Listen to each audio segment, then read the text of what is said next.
So ladies and gentlemen, welcome to a brand new news roundup video. Today we're going to be pretty busy as per usual. These videos are always long, but honestly a bunch of Superman stuff to catch up on. We've also got a final trailer for Fantastic Four, which I want to give my thoughts on, and then more stuff in the DCU, Batverse, Lanterns, you name it. So I hope you enjoy today's video. If you're a fan of the Sandman, check out yesterday's video on my breakdown for the official trailer.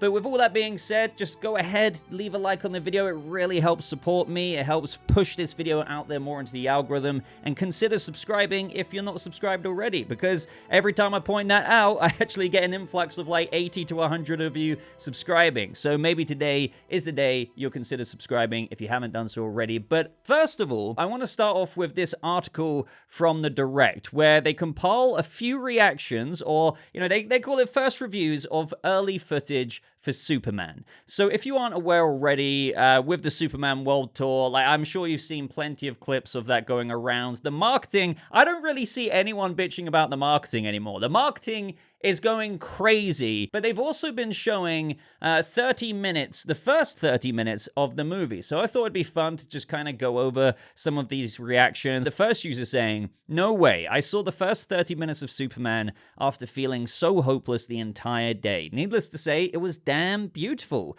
Time absolutely flew by, and Superman himself and the cast was right in front of me." Another user says, "Holy, just saw 30 minutes of Superman. The flying scene is unique, and you can feel the speed of Superman. IMAX is a must for this movie." Another user says, "I got the chance to watch the first 30 minutes of Superman, and it was amazing." Corenswet, James Gunn has done it. Super stoked for this one. And then another user says, "Holy shit, I can't say anything else about the first 30 minutes of Superman, but holy shit, epic. An absolute visual treat." So again, I do want to stress that, you know, these are impressions coming from people who are pretty amped for the film already. But, you know, I thought I'd mention it. People seem to be really enjoying the first 30 minutes. Obviously, the movie is it's insane to me. It's right around the corner, and we're going to be getting reviews from critics, you know, before you know it. And those will be the ones that are very, very interesting, especially in today's superhero landscape, where superhero movies aren't exactly new. So to impress some of the, you know, harder to impress critics out there, you need to make a good movie. And I think this movie, as we'll get into as we look at some of the box office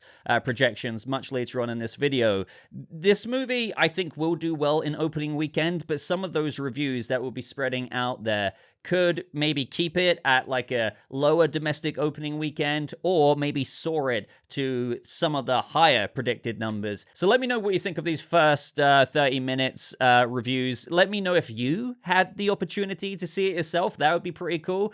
But now let's move into all of the new promo that we've got. The first one that caught my attention was the international teaser for Superman. So not like a full trailer, but much longer than a TV spot. So in some of this new footage here, you can see some extended footage of the kaiju fight where his freaking tail is just wiping out cars there. I have to say, I hope that everyone evacuated their cars, because my God. Now, as the footage progresses, we get some extended lines from the interview between Lois and Clark, where Clark says, "I was sent here to serve humanity and help the world be a better place." We've kind of heard this in other promos, but some of the next lines are my favorite, where he says, "That's why I do what I do, and I cherish it more than anything," which is a very Superman thing to say, like how he cherishes what he does as Superman. We get some awesome new footage of that moment that we saw in the behind the scenes teaser, where Superman is holding up, he was holding up like a platform in the behind the scenes, but now we know it's the kaiju's foot, and he's saving a dog from the kaiju, to the point of where the dog is just staying there, and imagine how awkward that is. It's like, "Hey dog, I'm trying to like stop you from being squished. Can you kind of get out of here?" And so it gets to the point in where Superman has to use his cold breath to kind of send the dog flying out there, because I mean that must be pretty difficult to keep that kaiju foot from stomping down. Next up, we get a slightly extended scene of Superman smashing Ultraman over the face, and this time we get to see Ultraman get sent flying from that impact. Speaking of which, James Gunn also finally posted saying Ultraman, and attached was a picture of Ultraman's armor and face mask all, cracked and scrapped up from battling Superman. Obviously, this doesn't really lean too much into who is Ultraman, and it's pretty cool to see Gunn finally say, hey, Ultraman, even though at this point, it's kind of obvious from all kinds of things. But this is very obviously some battle damage or a battle damage suit from Ultraman, which isn't surprising considering we're seeing scenes like this and where he's getting very smashed up. But then, oh man, this shot is probably some of the wildest that I've seen so far, showcasing Superman's powers,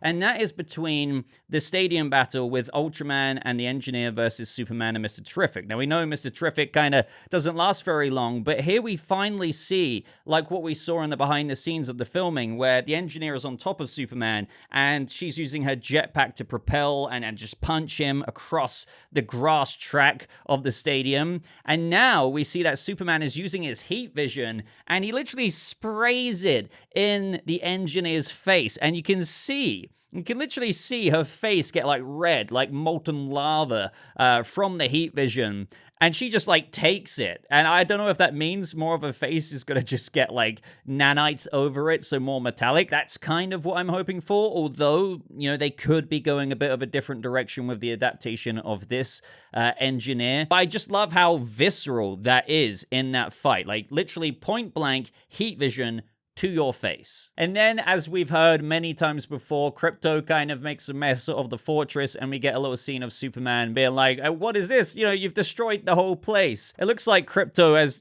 dogs also like to dig holes, has even kind of dug some holes in the side of the fortress, which I'm sure number 4 absolutely can't stand Krypto. But it doesn't end there, and I'm not going to be able to cover all of this, but we had Entertainment Tonight do a little special inside look on the behind the scenes of Superman, where we get to see even more angles of Superman talking to Lois, Superman with Lex behind the scenes there, looking like they're best buds, more cool looks at the fortress, just obviously in production, so you get to see how much they truly created on set. Then there's a bunch of TV spots, which, I can't get through all of them. They're all pretty similar, but I think the next TV spot of note was one featuring the Justice Gang. And we have a reporter just saying, your group, what's it called again? And we have Guy Gardner being like, we're the Justice Gang. And we have Hawkgirl saying, that's a working name. And Guy Gardner's like, it could very well prove to be a permanent name. So we've heard this before, but all the members of the Justice Gang aren't all in agreement with Guy Gardner's suggested name. He really likes the name of Justice Gang, but you could tell that Hawkgirl is a bit like, oh God. Superman in the back there is kind of like,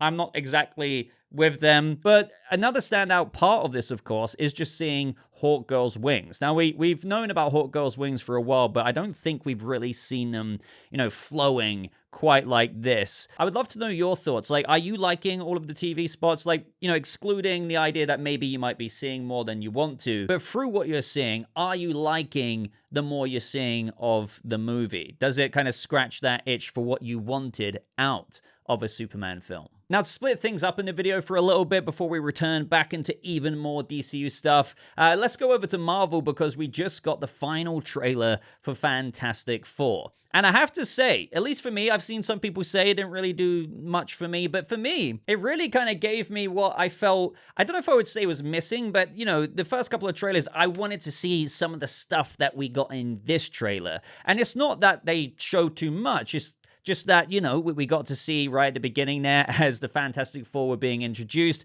they get the alert and they're immediately running out of the building to save the day. And then it cuts to Reeves just kind of propelling himself with his stretching powers and landing. So, this trailer really does just showcase a lot more of the kind of oomph of the movie, with especially at the beginning featuring each of the Fantastic Four's powers, because then we go on to Invisible Woman using her powers, then Johnny Storm even putting a 4 in the air. We have people in public trying to get Ben to say his clobber in time, and that's a bit of a thing, no pun intended there, in the trailer anyway, with Johnny later on just saying, what time is it, Ben? What time is it?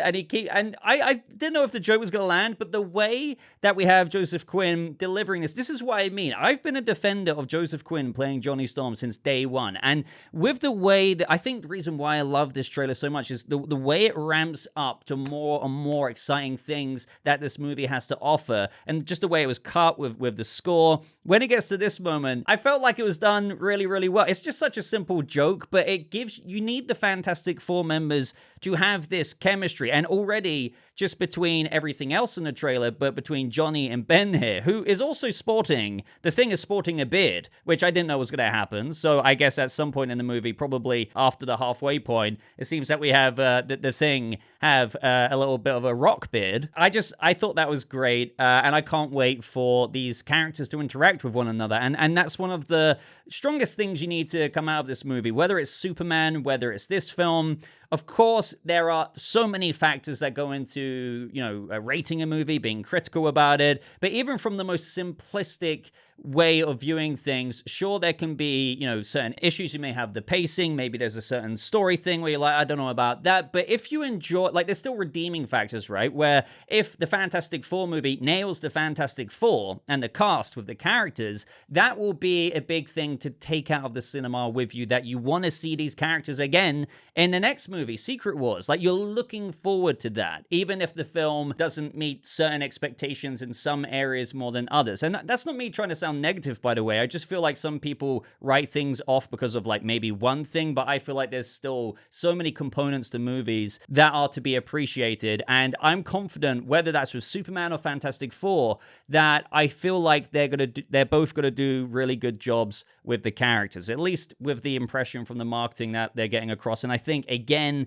why I enjoyed this trailer so much is because it really highlighted it best, maybe more so than the other trailers. And I think it was a smart thing to just show more interactions between all of the Fantastic Four throughout all of these scenes. It feels like they really capitalized on that. And then they capitalized on showing us more of the Silver Surfer, saying that she's the herald to Galactus, and we get to see even more of Galactus. They still kept him a teeny bit ambiguous, but they showed more of him where they keep it a little bit ambiguous, but also let you have that gravitas of Galactus arriving more so than we got in those first couple of trailers with just kind of the footprint or the silhouette of Galactus's head. Now it's god damn, this is gonna get crazy. Let me know if you agree or disagree. It's always interesting because with the Fantastic Four trailers, whenever I cover them, there's truly a 50-50 divide of people saying, I think it's all right, but I'm more looking forward to this or that. We're gonna have to wait and see. And then some people were like, yeah, let's go. So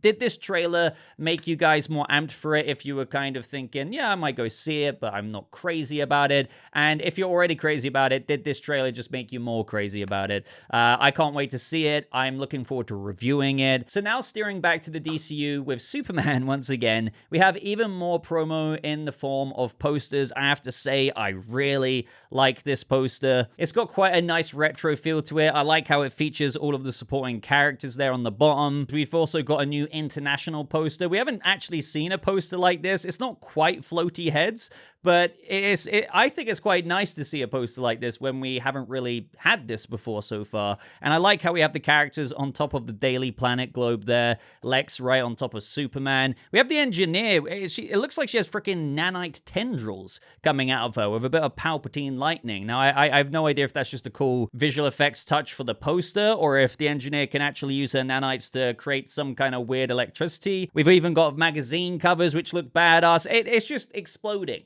It's exploding. Now, one of the most talked about things at the minute, and a lot of reports are going around, is how well will Superman do? That is the question on a lot of people's minds. And when I say a lot of reports going around, this is true because there's various reports from major trades going with different figures on how well it could do in the domestic opening weekend. So we have the Hollywood Reporter saying here, James Gunn Superman tracking for 135 million US box office opening. Opinion is sharply divided as to how high the superhero pick can fly when it hits theaters, with some suggesting a much lower range of 90 million to 120 million. They go on to say opinion, however, is sharply divided as to just how high Superman can fly. The 135 million stat is from leading tracking service, the National Research Group, according to sources with access to data. NRG always provides a range in addition to a solo number. In this case, the range for Superman's domestic opening is 125 million to 145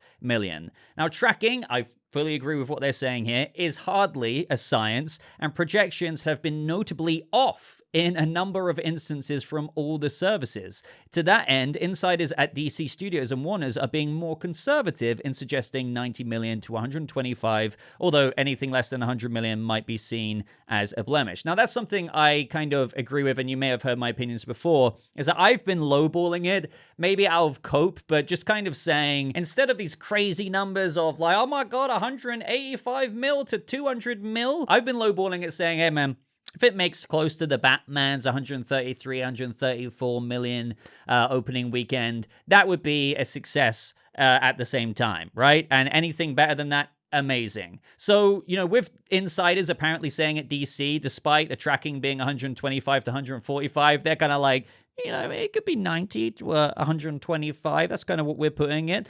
Even though it might do a bit better than that. That's kind of where I'm at, just to be on the safe side. But I know at the same time, as soon as I say that, I kind of want to go back on it, because with how much buzz this movie is getting, it could easily get 130 mil plus, easily. But this is the thing. Right now, the whole box office commentary is just going, you know, what is it? What is it? Like, it's over here. So, who knows, really? And to my point, the Hollywood Reporter go and say here, on the opposite end of the spectrum, some box office experts who monitor social metrics speculate that Superman could open to as much as 175 million. Again, that's my point exactly. Now, Deadline say a very similar thing, and they go and say, sources say that when it comes to Superman's opening weekend outlook, it boils down to reviews. Okay, why this film above all others like Deadpool and Wolverine in the post-pandemic landscape? Because everyone is familiar with Superman, and many will make their decision to go based strictly word of mouth.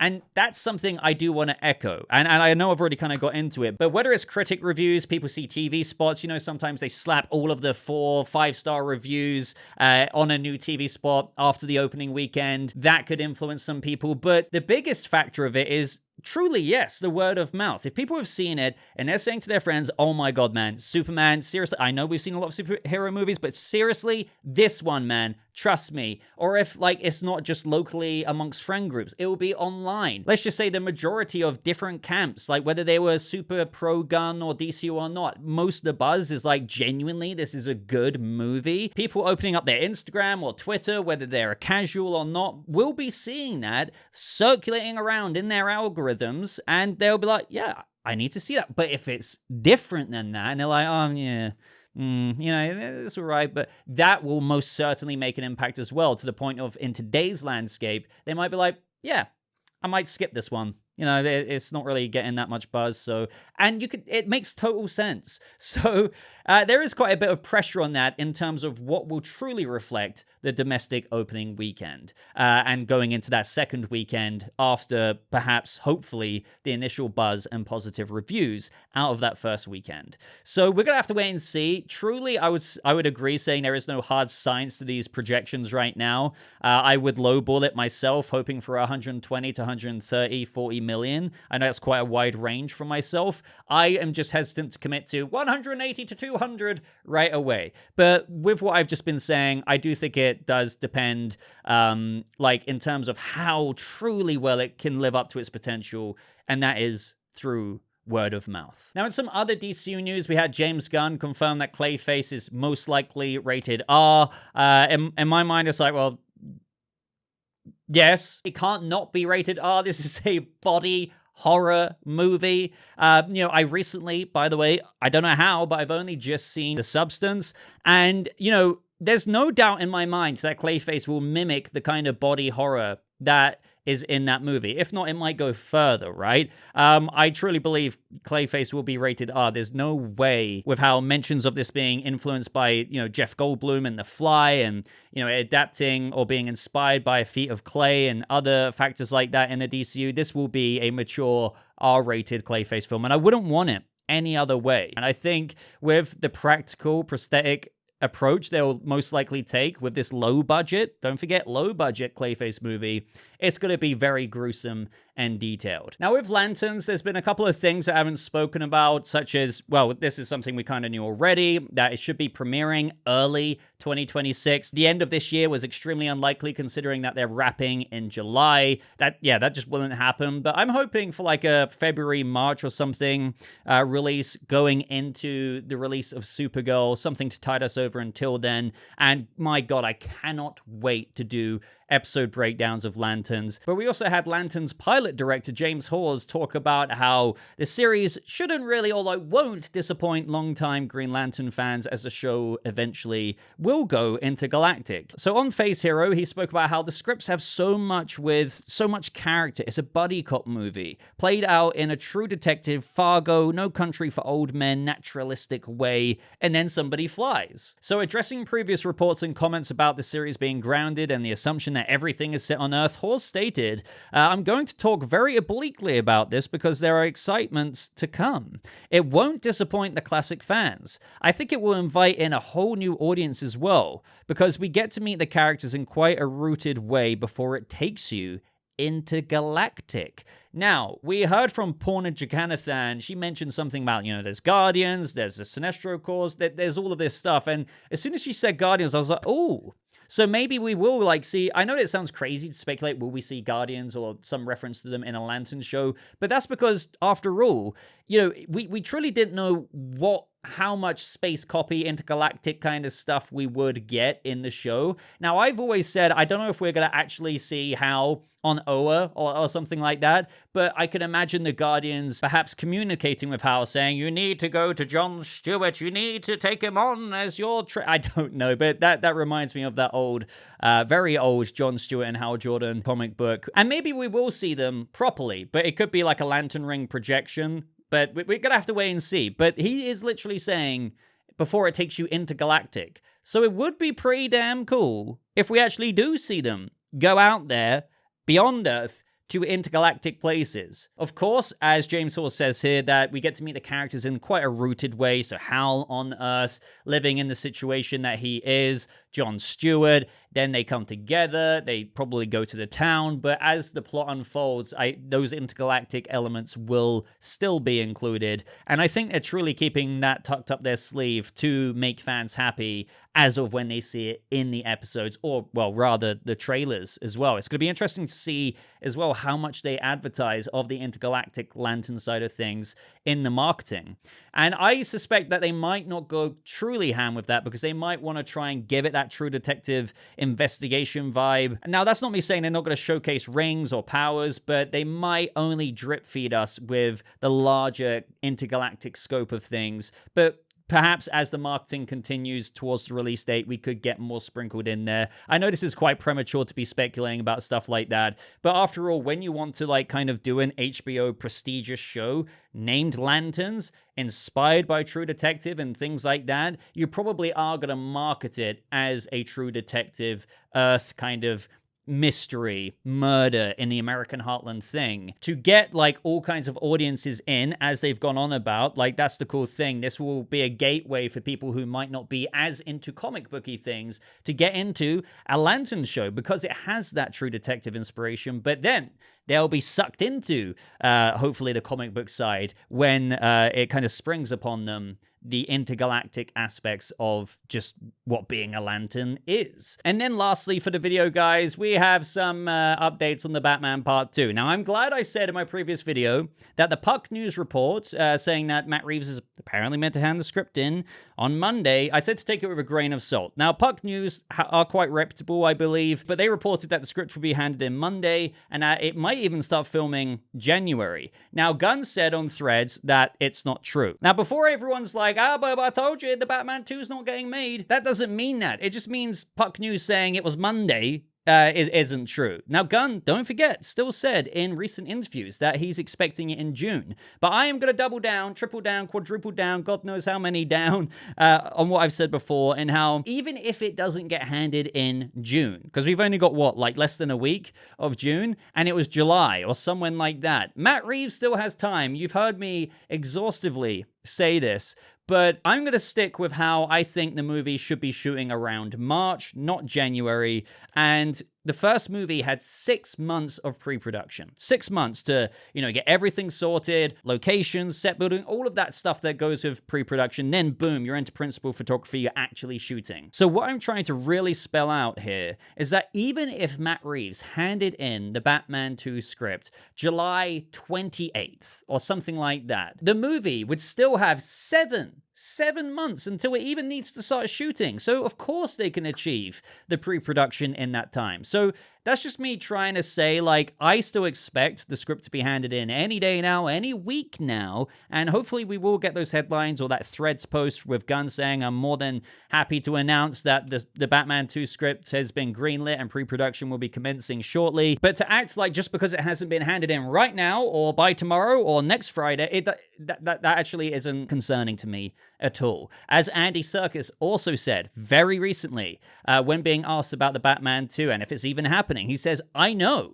the script is being finished at the moment. Matt Reeves would not want it to go forward until, in his mind, the script is where it needs to be. He even goes as far to say, I am absolutely certain you will see the Batman 2. Now, I'm just hoping that by the time I even speak about this again, it will finally be about, okay, the script drama is over. Like, as soon as the script thing is out the way, like it's approved, it's done, we're into pre-production, oh my God, we are in a new age. We are literally in a new age. We're going to get nuggets of like what's going on in pre-production. That's when casting should start happening towards the tail end of this year. And truly, the speculation can begin. It doesn't matter about speculation of the script handed anymore. We will be on to the next phase after all of these years, and that will revitalize the Batman discussion series that I have going on this channel. And I can't wait for that.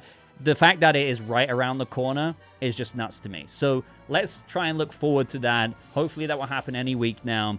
But with that being said, I'm going to shut up and end this video. I hope you all enjoyed the news roundup. Let me know your thoughts, as always, with anything and everything that I had to get into. If you're still watching right now, man, I would really appreciate a like. It goes a long way. These videos take hours and hours to edit, so just thank you for supporting the channel and helping me out, helping the video get out there even more. Consider subscribing if you haven't done so already. But ladies and gentlemen, just thank you so much for watching. Thank you so much for your support. I hope you have a lovely rest of your day, and I'll see you guys in the next video. Goodbye.